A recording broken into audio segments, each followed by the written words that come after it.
నమస్కారం అండి. సుమన్ టీవీకు స్వాగతం. నేను గీతాంజలి. మనతో పాటు ఉన్నారు అభ్యుదయ foundation and think tank CEO Nandakishore Reddy గారు. ఒక మాటలో చెప్పాలంటే అంటే మనం ఏదైనా మన కోసం చేసుకోవడం కన్నా అందరికీ ఉపయోగపడింది చేయటం అనేది అది గొప్ప విషయం. మంచి మనసుకి తార్కాణం అది. అది నేను నందకిషోర్ రెడ్డి గారిలో గమనించానండి. ఈ 2-3 ఏళ్ల జర్నీలో ఎన్నో దేవాలయాల గురించి వింటున్నాము. వారు చెప్తూ ఉన్నారు. అలాగే చాలామంది వెళ్ళొచ్చామని మీరు చెబుతూ ఉంటే ఇంకా సంతోషం అనిపించింది. అందులో భాగంగా ఎన్నో ముఖ్యమైన సమస్యలు ఉన్నాయండి మాకు. లేకపోతే మాకు ఈ ప్రాబ్లం ఉందండి. మేము ఏ దేవాలయానికి వెళ్ళాలని కామెంట్స్లో అడుగుతున్నారు. అలాగే ఏదైనా ప్రాబ్లం ఉంటే కూడా అడుగుతున్నారు. ప్రతిదానికి ఆన్సర్ ఇచ్చే ప్రయత్నం చేస్తాం ఖచ్చితంగా. అలాగే మీరు డైరెక్ట్గా అభ్యుదయ ఫౌండేషన్ కూడా మీరు సంప్రదించొచ్చండి. దాంతోపాటుగా ఇంకా ముఖ్యమైన దేవాలయాలు మీకు ఇవి ఖచ్చితంగా కావాలండి అన్న వాళ్ళు మెసేజ్ చేస్తున్నారు కదా, వాటి గురించి ఇవాల్టి వీడియోలో తెలుసుకోవాలనుకుంటున్నాము. అందరూ ఎదుర్కొనే సమస్యలే. ఇది కేవలం ఒకళ్ళిద్దరికి కాదు, చాలా మందికి ఆ ప్రాబ్లం ఉంటుంది. మరి ఒకళ్ళు ప్రశ్న అడిగితే అది ఎంతో మందికి ఉపయోగపడుతుంది కాబట్టి ఎక్కువగా ఎవరైతే కామెంట్ చేస్తున్నారో ఒక సమస్య పైన అవి పిక్ చేయటం జరుగుతుంది. అన్నిటి గురించి మాట్లాడదాము. ముందుగా ఒక 108 దేవాలయాలు, అందులో దాదాపుగా మనం 108 దగ్గరలోకి వచ్చేసామండి. ప్రతి ఒక్కటి కూడా నెంబరింగ్ ఇస్తాము. ఇక లేట్ చేయకుండా ఇవాళ ఎంతో ముఖ్యమైన దేవాలయాల గురించి తెలుసుకుందాం. మాట్లాడేద్దాం నందకిషోర్ రెడ్డి గారితో. సార్ నమస్కారం అండి. నందకిషోర్ గారు, చాలా కంప్లైంట్స్ వస్తున్నాయి. ఏంటి అని అంటే, ఇన్ని రోజులు ఎందుకు చెప్పలేదు మాకు ఇన్ని దేవాలయాలని, ఇన్ని రోజులు ఏమైపోయారు, ఎందుకు వెళ్ళలేకపోయాము అని. బట్ ఇప్పుడు హ్యాపీ వెళ్తున్నందుకు. కొంతమంది ఇంకొంచెం ముందుగా చెప్తే బాగుండేదనో, లేకపోతే వాళ్ళు ఇన్ఫర్మేషన్ కనుక్కోవడంలో ఇబ్బంది పడో వెళ్ళి కాల్స్ చేస్తున్నారు, ఏమన్నా ఇబ్బంది అయినా అడుగుతున్నారు. సాధ్యమైనంత వరకు చెప్పే ప్రయత్నం చేస్తున్నాం సార్. ఇంకొకసారి వాళ్ళు టెంపుల్ వాళ్ళతో కూడా మాట్లాడితే కొన్ని డీటెయిల్స్ తెలుస్తాయి అనుకుంటున్నాము. చేతబడికి సంబంధించిన దేవాలయాల గురించి, అలాగే లక్ష్మీ కటాక్షం పొందేటువంటి దేవాలయం గురించి ఇవి ఎక్కువగా అడుగుతూ ఉన్నారు సార్. అలాగే దానికి ప్రత్యామ్నాయంగా ఇంకొన్ని దేవాలయాలు కూడా మీరు చెప్తున్నారు. సో ఆ 108 దేవాలయాల్లో భాగంగా దాదాపుగా 100కి రీచ్ అవుతున్నాము. 100కి దగ్గరలో ఉన్నాము. జస్ట్ ఒక్క అడుగు, 1-2 అడుగులు అంతే. సంతోషమే. 100 దేవాలయాలు చెప్పుకున్నామా, మీ నుంచి అంత ఇన్ఫర్మేషన్ వచ్చిందని హ్యాపీ. చెప్తూ కామెంట్స్లో అడిగినవి ఖచ్చితంగా అవి యాక్సెప్ట్ చేస్తాం కదా సార్. ఎక్కువగా వచ్చే క్వశ్చన్స్, ఒకటి మీరు ఇంతకుముందు ఒకటి చెప్పున్నారు కానీ మళ్ళీ అడుగుతున్నాను. మహిళలకి సంబంధించి ఫెర్టిలిటీ ఇష్యూస్ ఉన్నవాళ్ళు, అలాగే ఈ మెన్స్ట్రల్ సైకిల్ సరిగ్గా లేని వాళ్ళు, క్రమం తప్పుతూ ఉంటుంది, తద్వారా పీసీఓడి పీసీఎస్ వచ్చే ఛాన్సెస్ ఉన్నవాళ్ళు, ఆల్రెడీ వచ్చిన వాళ్ళు, ముఖ్యంగా హార్మోనల్ ఇంబ్యాలెన్స్ ఆడవాళ్ళలో ఎక్కువగా ఉంటుందండి. అలాంటి వాళ్ళు ఏదైనా దేవాలయానికి వెళ్ళొచ్చా? వెళితే గనక ఎలాంటి రిలీఫ్ వాళ్ళు పొందుతారు? అక్కడ ఏమైనా ప్రక్రియ చేయాలా? ఎక్కడుంది ఈ వివరాలు సార్? మాకు ఈ 100 ఆలయం దాకా తీసుకొచ్చినందుకు ఫస్ట్ మీకు కూడా మేము మా సైడ్ నుంచి కృతజ్ఞతలండి. ఎంతో మీ సహకారం లేకపోతే మేము కూడా చేసి ఉండలేము. కానీ నిజంగా మేము ఇంత మునుపు నేను మన ఫస్ట్ ఇంటర్వ్యూ కానీ చూసినట్లయితే మీ అభ్యుదయ ఏమున్నాయండి, మీ మిషన్ ఏంటి అని అడిగారు నన్ను.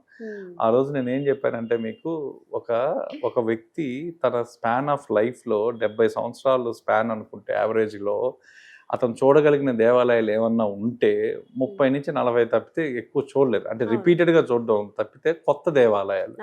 అలాంటి వాళ్ళకి ఈరోజు మనం మీ వల్ల నేను 100 దేవాలయాలు వాళ్ళు చూపించగలిగాను అంటే మా మిషన్ ఎంతవరకు అంటే, మాకున్న అభ్యుదయ టీం అంతా మా తపనంతా ఏంటంటే 1,00,000 దేవాలయాలు చూపించాలండి. 1,00,000 దేవాలయాలే ఒక లక్ష్యంగా పెట్టుకున్నాం మేము. ఈ 1,00,000 దేవాలయాలు ఖచ్చితంగా ఒకదానికి ఆ యునిక్నెస్ అనేది, మీరు కానీ మన ఫస్ట్ వీడియోల నుంచి కనుక గమనిస్తే ఇంతవరకు కూడా ఒక టెంపుల్కి సంబంధం ఉండదండి. ఎక్కడ కూడా ప్యాటర్న్ రిపీట్ కాదు మీకు. సో ఆ యునిక్నెస్ని చూపించడంలో ఇలా 1,00,000 దేవాలయాలు చూపిస్తే ఇంకెలా ఉంటుందో ఒకసారి ఆలోచించండి. సో ఫస్ట్ మీకు ఇచ్చిన మాట ప్రకారం 108 కంప్లీట్ చేద్దాం. ఆ తర్వాత సహస్రం మొదలు పెడదాం. ఇది నిజంగా గుడ్ న్యూస్. తర్వాత 1008 దేవాలయాలు గురించి నెక్స్ట్ స్టార్ట్ చేద్దాం అండి. ఇప్పుడు మీరు అడిగిన ప్రశ్నకి మనం ఆల్రెడీ ఇంత మునుపు ఒక దేవాలయం గురించి చెప్పుకున్నామండి. కుంభకోణం దగ్గర తిరుకావూరులో గర్భరక్షిక అంబికై టెంపుల్లో నెయ్యి ప్రసాదం గురించి చెప్పుకున్నాం. ఆ నెయ్యి ప్రసాదం తీసుకోవడం వల్ల మీకు అతి మహిమాన్విత టెంపుల్ చరిత్రలో ఇది చాలా ప్రాముఖ్యం ఉన్నది. కేవలం స్త్రీలకు సంబంధించిన ఆలయం ఏదన్నా ఉంది అంటే చెంగనూరు మహాదేవ టెంపుల్ అండి. ఈ చెంగనూరు మహాదేవ టెంపుల్ చాలా పవర్ఫుల్ టెంపుల్. కేరళలో అల్పుజాలో ఉంటుందండి. ఇది ఈ ఇక్కడ పార్వతీదేవి నెలసరి మినిస్ట్రియల్ రహస్యం కూడా ఈ టెంపుల్లోనే ఉంటుందండి. సో ఇక్కడ జనరల్గా అంటే ప్రతి నెల అని కాదండి, అది మామూలుగా ఎలా ఉంటుందంటే అమ్మవారికి ఒక తెల్లని వస్త్రం కడతారు ప్రతిరోజు. ఆ తెల్లని వస్త్రం ఎర్రగా మారిన రోజు వీళ్ళు ఏం చేస్తారు అంటే ఆలయాన్ని మూసేసి 2 రోజులు అమ్మవారికి రెస్ట్ ఇచ్చి ఆ తర్వాత 3వ రోజు పవిత్ర స్నానోత్సవం అని చేపిస్తారండి. దాన్ని ఏమంటారంటే తిరుపుత్తరట్టు అంటారు. తిరుపుత్తరట్టు అంటారు అనమాట. సారీ అండి, ఏమనుకోవద్దండి, కొంచెం మాకు ఎందుకంటే ఈ కేరళ మలయాళం పదాలు, ఈ తమిళ్ పదాలు మన నోళ్ళకు మాలాంటి మంద నాలుక గల వాళ్ళకి కొంచెం కష్టం. సో ఈ తిరుపుతరట్టు ఫెస్టివల్ని దీన్ని ఏమంటారంటే పార్వతీదేవి నెలసరి సాంప్రదాయం ప్రకారం, కేరళ సాంప్రదాయం ప్రకారం కొన్ని నెలల్లో ఒకసారి పూజారి గారిని గమనించి అది ఎర్రని వస్త్రంగా మారింది అంటే ఆలయంలో దేవి యొక్క ఋతుకాలం ప్రారంభమైందని భావిస్తారు. వాళ్ళ యొక్క ఋతుకాలం స్టార్ట్ అయిందని భావిస్తారు. ఆ తర్వాత ఒక 3 రోజులు ఈ ఆలయాన్ని మూసేస్తారు. దేవిని మూసేస్తారండి, దర్శనం ఉండదు. రెస్ట్లో ఉంచుతారు అమ్మవారిని. రెస్ట్లో వచ్చిన తర్వాత రిచువల్ బాత్ అనేది ఒక సాంప్రదాయం జరుగుతుందండి. ఈ రిచువల్ బాత్ చాలా ఇంపార్టెంట్. ఇందాక మనం మలయాళంలో చెప్పే ఇప్పుడు ఇంగ్లీష్లో చెప్తున్నాం. ఈ ఉత్సవానికి చాలా ప్రాముఖ్యత ఉంది. కొన్ని వేల మంది పార్టిసిపేట్ చేసే ఉత్సవం ఏదన్నా ఉందంటే, స్త్రీలు చేసేది ఏదన్నా ఉంది అంటే ఈ చెంగనూరు మహాదేవ టెంపుల్ అండి. ఇక్కడికి రాగానే అమ్మవారు, ఇక్కడ మీరు పార్వతీదేవి స్త్రీలకు మరియు ప్రత్యేకంగా ఆమె ఇచ్చే ఏదన్నా ఉంటే ఫెర్టిలిటీ క్రియేషన్ పవర్ని ఇస్తుందండి. లైఫ్ ఎనర్జీ, ఇవన్నీ దేవి శక్తిగా అమ్మవారు ఇచ్చే ప్రసాదాలు ఇవి. అందుకే దీన్ని డివైన్ ఫెమినైన్ టెంపుల్ అని కూడా అంటారు. డివైన్ దర్శనమేనా ప్రధానం?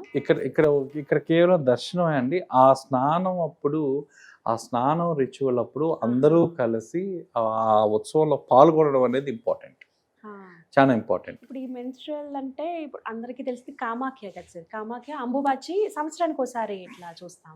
ఇక్కడ మరి ఎన్ని ఈ రోజులు దక్షిణ భారతదేశంలో ఈ చెంగనూరు టెంపుల్ అంటే ఖచ్చితమైన ప్రామాణికంగా ప్రతి నెల అని కాదండి, జనరల్ గా 3-4 నెలలకు ఒకసారి, 3-4 నెలలకు ఒకసారి జరుగుతూ ఉంటుంది.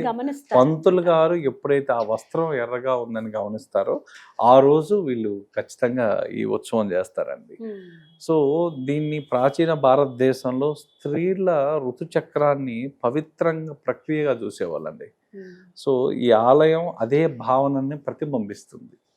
సో ముఖ్యంగా ఈ ఆలయానికి 2 గ్రహాలతో సంబంధం ఉందండి. ఈ శివపార్వతులు ఇక్కడ ఉన్న చెంగనూరు దీంట్లో ఒకటి వచ్చి మూను చంద్రుడికి, తర్వాత శుక్రుడికి, ఈ రెండిటికి రిలేటెడ్ అండి.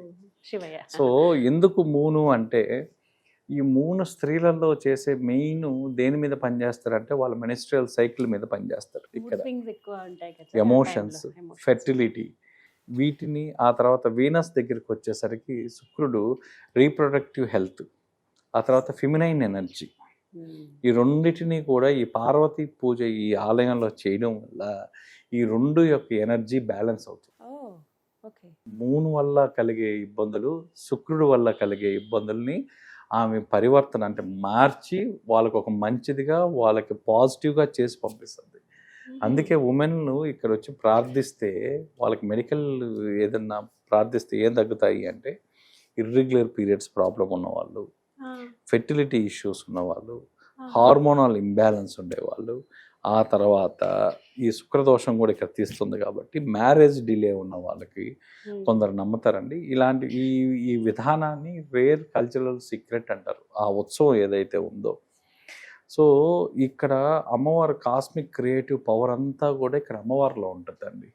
ఆ స్నానం వేడుకల్లో పాల్గొనడం వల్ల అక్కడ వచ్చిన స్త్రీలందరికీ కూడా అండి మ్యాక్సిమం మీరు కావాలంటే చూడండి, నేను ఇంత పునుపు దీంట్లో కూడా చాలాసార్లు చెప్పాను, కేరళలో మహిళలకు సంబంధించిన అనారోగ్యాలు చాలా తక్కువ. ఎందుకంటే వాళ్ళు పాటించే రిచువల్ ఎక్కువ.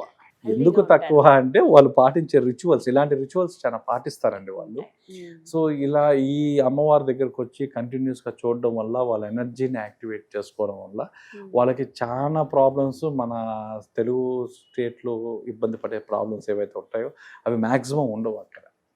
సో ఈ అమ్మవారి దగ్గరికి రెగ్యులర్గా వెళ్ళడం వల్ల ఇలాంటి ప్రాబ్లమ్స్ నుంచి కూడా బయటపడిపోతాం. అది ముందుగా మనకి తెలియదు కదా సార్. ముందుగా తెలియదు, వాళ్ళు మనం నెట్లో కానీ చూసుకుంటా ఉంటే వాళ్ళు ఆ డేట్ అనౌన్స్ చేస్తారు. అంటే వాళ్ళకి ఏంటంటే నిర్దిష్టమైన ప్రామాణికం అయితే లేదు, అంటే ఈ డేట్లోనే చేస్తారు, ఈ మంత్లో చేస్తారు అనేది లేదు. కానీ అది ఎప్పుడు జరగద్దో 3 monthsకో 4 monthsకో, యావరేజ్ మ్యాక్సిమం 3 to 4 months అనుకోండి. ఆ 3 to 4 months మధ్య ఎప్పుడు జరిగినా వాళ్ళ అనౌన్స్మెంట్ ఉంటుంది. వాళ్ళు ఖచ్చితంగా దేవస్వం బోర్డులో వాళ్ళు అనౌన్స్ చేస్తారు. సో ఆ దేవస్థానం వాళ్ళు ఫాలో అయితే మనకి ఇన్ఫర్మేషన్ తెలుస్తుంది.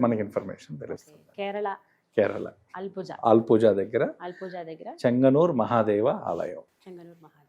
రైట్ సార్, చాలా మంచి ఇన్ఫర్మేషన్ లేడీస్ కి మరి హెల్ప్ఫుల్ అవుతుంది. Thank you sir.